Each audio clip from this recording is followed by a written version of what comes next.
पूरा बूथों पर बैठकर वोट क्या नाम कराई गई है। मैं न चुनाव यहाँ हुआ है न चुनाव को मानने तैयार हूँ। अगर इतना ही दम है प्रशासन में और भाजपा में और उसके बाद दोबारा चुनाव करा ले, उसके बाद दूध का दूध पानी का पानी। बीजेपी वाले क्या जवाब दे रहे हैं? बीजेपी वालों को पता, कोई बीजेपी वालों को, बीजेपी वाले इस्तीफा देकर लड़ ले। आगे क्या आगे की रणनीति जो कुछ होगी देखिए, उन्होंने ये कहा सपा का पट्टा कुत्ते के गले में भी डाल देंगे तो कुनरकी में कुत्ता जीतेगा।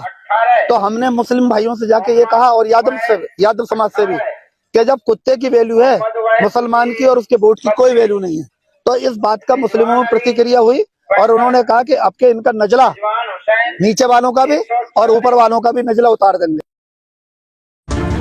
नतीजे आ गए। नतीजों से कहीं खुशी है, कहीं बहुत ज्यादा गम है। मायावती ने आज प्रेस कॉन्फ्रेंस की है और कह दिया मैं अब जिंदगी में उपचुनाव नहीं लड़ूंगी। अगली तस्वीर देखिए। मायावती का सबसे ज्यादा नुकसान चंद्रशेखर रावण ने किया है।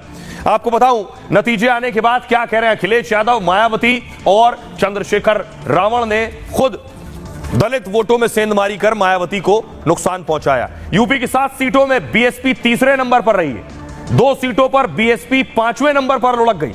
मायावती ने कई उपचुनाव न लड़ने का ऐलान किया, कहा अब मैं कोई उपचुनाव नहीं लड़ेंगे।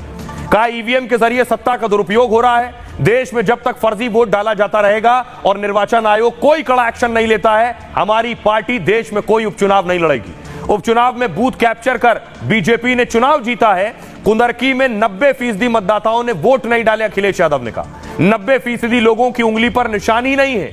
फिर एक ही उंगली से कितने वोट का बटन दबाया गया? ईवीएम की फोरेंसिक जांच कराई जाए। असत्य का समय हो सकता है लेकिन युग नहीं हो सकता है। अब नहीं चलेगा 90 के ऊपर 10 का राज। चंद्रशेखर रावण की पार्टी यूपी की 2 सीटों पर बीएसपी से आगे रही। कई सीटों पर बीएसपी के वोट भी काट दिए। मायावती की जगह लेते दिख रहे हैं रावण। सरकार के खिलाफ तीखे हमले भी कर रहे हैं। महिला सुरक्षा और भ्रष्टाचार का मुद्दा भी इन्होंने उठाया। विपक्ष में अखिलेश यादव की तरह सक्रिय है। दलित समाज में लोकप्रियता बढ़ी है लेकिन बीजेपी के सामने अभी भी विकल्प नहीं है। सुनिए जरा क्या कुछ कह रही है मायावती और चंद्रशेखर रावण। सत्ता का दुरुपयोग करके फर्जी वोट डाले जाते थे और अब तो ईवीएम के जरिए भी ये कार्य किया जा रहा है। और ये सब हमें हाल ही में हुए यूपी के उपचुनाव में काफ़ी कुछ देखने के लिए मिला है। देश में यह लोकतंत्र के लिए बहुत बड़ी खतरे की घंटी भी है। ऐसी स्थिति में अब हमारी पार्टी ने ये फैसला लिया है कि जब तक देश में फर्जी वोटों को डालने से रोकने के लिए देश के चुनाव आयोग द्वारा कोई सख्त कदम नहीं उठाए जाते हैं, तो तब तक हमारी पार्टी देश में खासकर अब कोई भी उपचुनाव नहीं